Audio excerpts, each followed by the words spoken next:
Watch the bright banana yellow car of Kurt Busch, the 22. Worst case scenario, if you're loose, cars to your right there, gets off in the corner, tries to make a run up under Montoya. Got in there really, really hard. The car gets a little loose, starts to wiggle, and around goes Busch. Now watch from the right side of your screen. I think Casey Kane got a tap, and he's already around. Look at Trevor Bayne. What a great job he did of missing it. Everybody really back in that pack did a great job of missing the car of Casey Kane. But watch this thing. It just starts to wiggle. Little wiggle, Larry. And then up the racetrack it goes. You know who did that to Montoya last year here? His teammate, McMurray, in the one. He wasn't that lucky last year. Got away with it today. Hard to hold on to at 194 miles an hour. Whoa. Amazing nobody has damage. I think it was David Reagan, the 6, yes, got into the back of Watch Bayne right here. Whoa! How did he not hit him? The reflexes of a 20-year-old. That's how. Easy. Stay right where you are. Stay right where you are. Come on. That-a-way, buddy. That-a-way. Rather have tires, though, as far back as he's going to be. Watch this. The 51 just gets loose down on the inside of Travis and runs up and hits him. Yeah, Travis gave him plenty of room down there. Kyle's been fighting a loose condition this entire day, and he makes contact, and around they both go. There's another view right here. You see him. He's loose getting in the corner. Well, when you run that low line, you've got to really be aggressive to try to turn the thing down as you enter the turn. He never even had a chance to make that corner because he lost it so early. Yeah, he was really just at the crossover. He was already loose. And look at Johnny just going on by. Yeah, look at Travis Brendan Gaughan doing a great job getting by on the high side. What a great job. Martin and Rick Crawford went by on the low side. Mike Skinner. You hear Kyle stay in the throttle and get that truck to turn on around, not to back into the outside wall. Those guys were running first and second at Bristol and spun out right after a restart. Look at all this traffic. That's what my point is, and nobody hits anything. That is incredible. See what happened to BJ. You see BJ's way up the racetrack. Just got loose getting in the corner and had to chase it up the racetrack. Ended up getting loose, even looser yet, and got into the wall. And you know, what we saw at the start with Chris Buescher, he got put 3 wide. Somebody drove underneath him, and now you see these cars are 3 wide. So that's a product of this racetrack. You've got this really wide apron on the bottom of the racetrack just past the start-finish line. Drivers are going to use that to their advantage. This isn't Daytona. This isn't Talladega where there's a rule. So you're going to see a lot of times 3 wide getting into turn 1 on restarts. Look. I'm not sure that David Reagan knew that he was quite up that far. Like I say, you'll catch a break early in the race on that, and drivers will usually let you in line, but it's now getting down to less than 10 to go. Yeah, and that's where it's up to the driver because the spotters are up on the roof here. They really don't have a good angle there, so you as a driver have to know that car's up there and coming. Yeah, Kurt Busch just had too much of a run there. Hang on right here.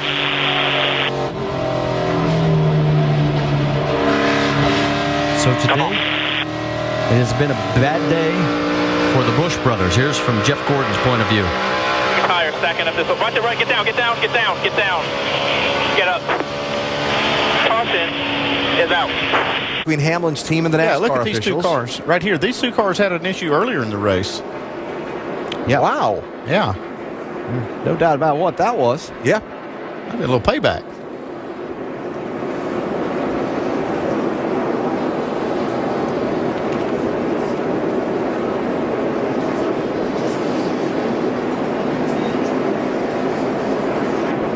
Isn't that interesting? I have to think that goes back to that earlier contact they had, and Bernard's car got really torn up in that.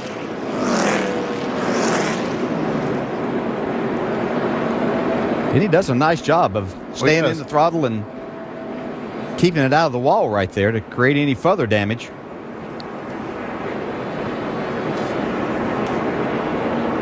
To last year's NASCAR Modified champion. Can't tell a whole lot there. But watch this now. Watch as he comes back. Oh, here we go. By himself. Yep. Boy, see that car rebound. This is where it gets scary for a driver, both when you're wrecking and when you're trying to miss it. Ow. Is that Robert Presley went by on the inside? Yeah. Like it might have been. Well, there was a car beside of him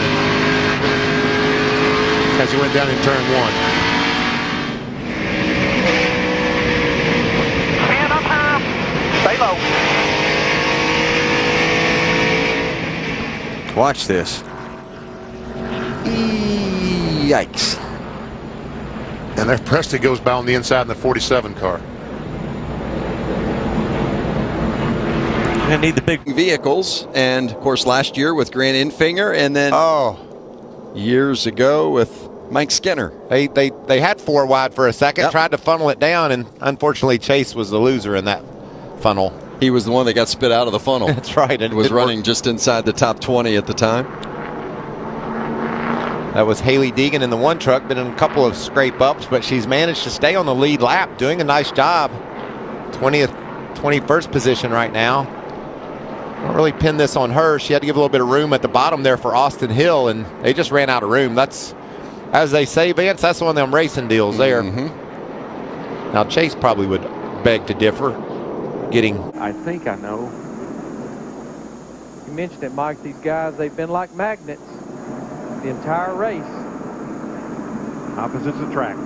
Michael Waltrip into the back of Jeff Green. The reverse of what brought out the lap 7 caution flag, and poor Kurt Busch almost again. Almost got it again. I think he got quite a bit of damage, Kurt Busch did. That's going into 3. It's up in the middle of turns 3 and 4.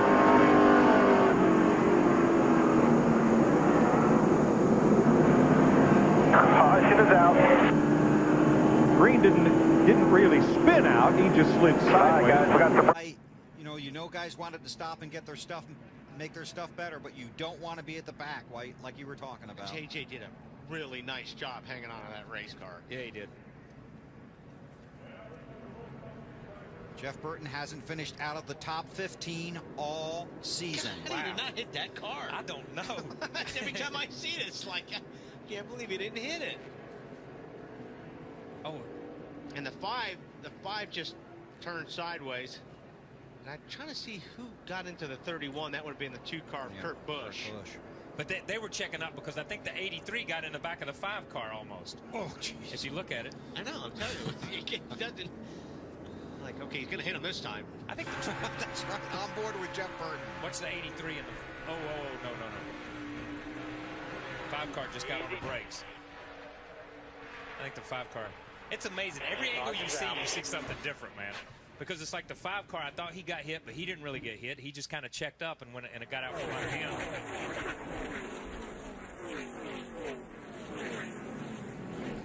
Turn 1.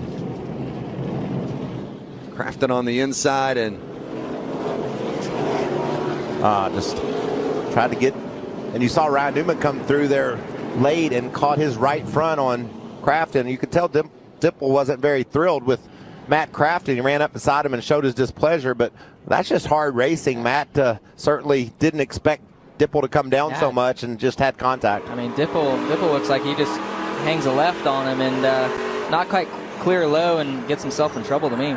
Dipple was running 4th at the time. I mentioned just 18 years old, the youngest to win a big block modified race. Up 4 right here, you see Biffle's at the top of the racetrack. And he's kind of down half a lane. Jeffrey Earnhardt's in the middle, gets in the left rear quarter panel, sends a 16 spin and collects the 13 of Casey Mears. As we talked all week long, the 13 of Casey Mears not doing anything wrong. They crash and come right in front of him. It almost looked like the 16 maybe was going to think about going with Buescher. He wasn't all the way up against the wall. Saw Buescher in the middle lane, maybe going to go there. Earnhardt thought he was going to go to the top of the racetrack, and he wasn't there, and he got into him. You see right here, the 13 had nothing to do with it. He was just in the wrong place, wrong time. Then gets squeezed into the wall. Yeah. Safer barrier all along that wall right there.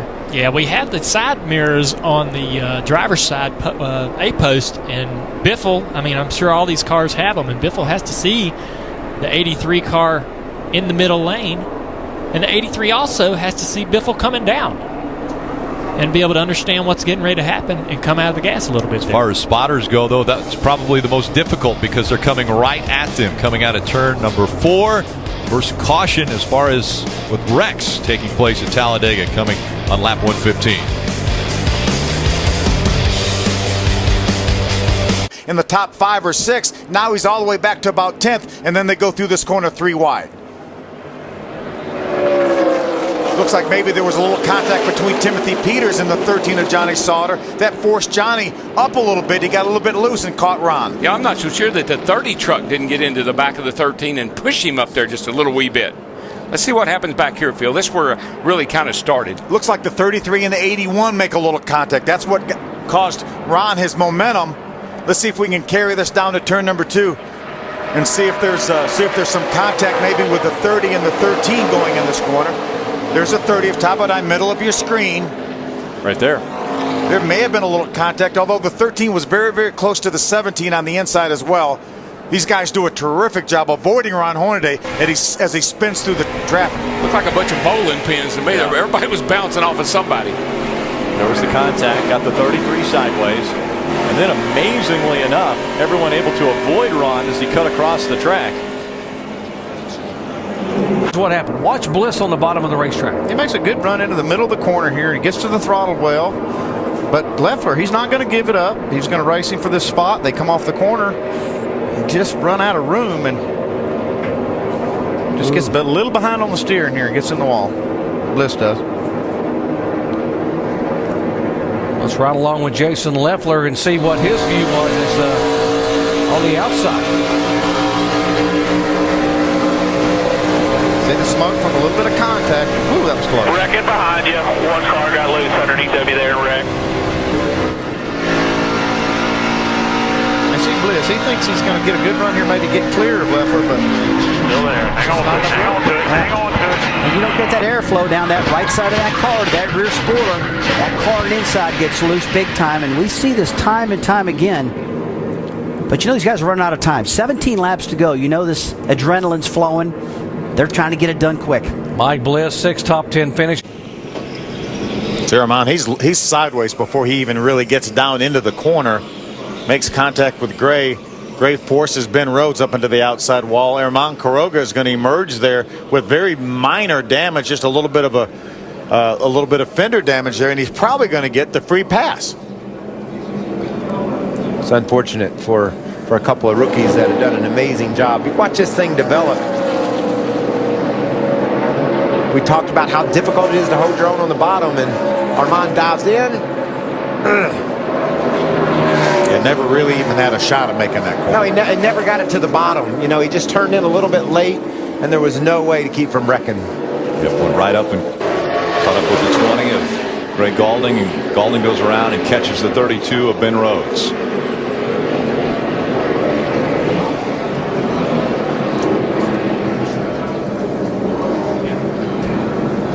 Getting a report that he is in fact going to get the free pass. Potentially. He was the top running truck. And he'll come into your frame from the right. There he is. Tire. Left rear tire.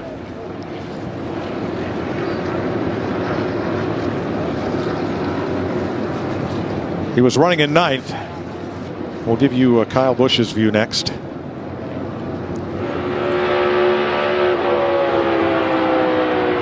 Yeah, there's nothing you can do if you're Austin Cindric in a position like that. If the left rear tire went down, it gets on that rub block, and you're just along for the ride.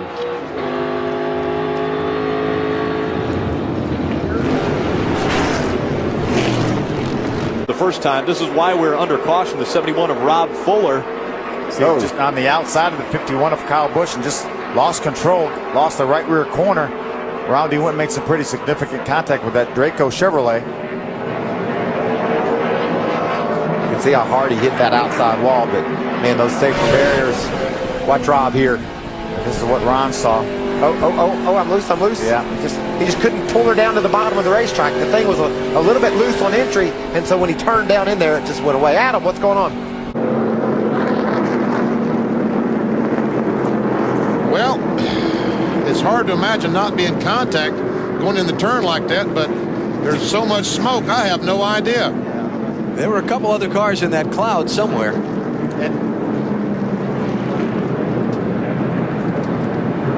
And 21 cars already on the apron when that's happening. Right here, see Elliott Sadler. Hard to see. And Tony Furr and the crew on the 25. Here's what you were talking about, Wally. Yeah, see these guys were just racing really hard off 4, and they just looked like they all ran out of room right here.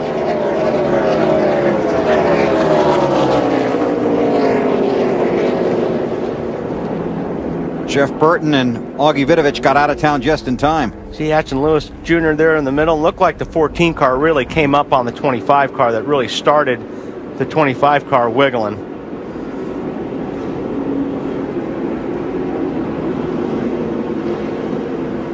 On board with Jeff Burton, watching it all unfold. This would be a great shot. See the 14 will slide up, get into the 25, and they just run out of room. Forward now, That's forward. You're ready beside you. Keep digging. Caution is out. Easy. Looked like he caught the left rear corner. That was a little bit too early to see whether Todd came down or not. And look at the smoke screen. And those guys, David Starr, Dusty Davis, absolutely nowhere to go. Joey Coulter and Brendan Gaughan do a nice job avoiding that. They were in the smoke as well. As did all those other guys that got quickly to the bottom to avoid the spinning truck of Todd Bodine. I'm sure the spotters were on the radio telling the drivers, go low, go low. Certainly no way for David Starr, Dusty Davis to get low. Brendan Gaughan looked like he had to lock up the brakes to avoid getting involved in this. Watch there now. Austin just going to run up there. Looks like he's just going to get into the left rear corner of Todd right there. Just ever so slightly, but it's all it takes, Phil. These guys are driving right on the edge of control anyway every lap, and so Todd gets that little bump. And look at Timothy Peters go by on the outside before Todd gets up to the high side of the racetrack. Justin Johnson, too, filling that hole, but you can't see anything, literally nothing. These guys are just blinded, so you're just diving and hoping you find a hole. That 22 of Joey Coulter and the 62 of Brendan Gaughan, both locking the brakes up because they were right on the back bumper.